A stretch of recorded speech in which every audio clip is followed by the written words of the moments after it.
we see at the end of Paul's prayer here,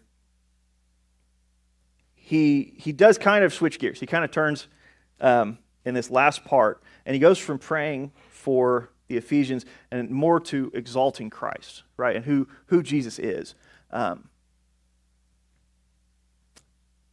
R.C. Sproul said, this is paraphrased, but he said, when it says that he raised him from the dead and seated him at his right hand, it's at his right hand because there's only one spot there. There's only one at his right hand. If it said near God, we could expect another.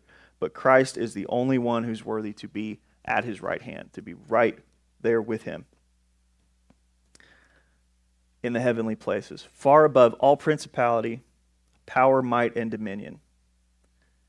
Those words, power, might, and dominion, it's hard to give a definition of any three of those without using at least one of the other two, right? I mean, he's above, this is power upon power upon power. He's above everything, the most powerful,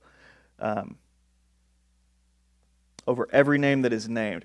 And then this second half of verse 21, I love this part. It's just, not only in this age, but also in that which is to come.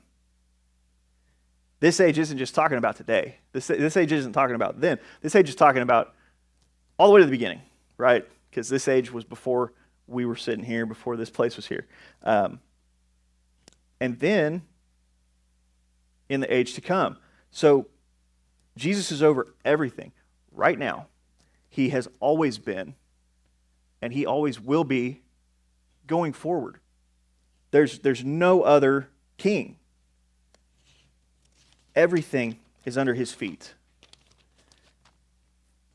Jesus is already victorious, right? It's not a will-be situation. We don't have to question what's going to happen at the end of this. Jesus is victorious. He defeated sin and defeated death, and that is the hope that we have. He's head over the church.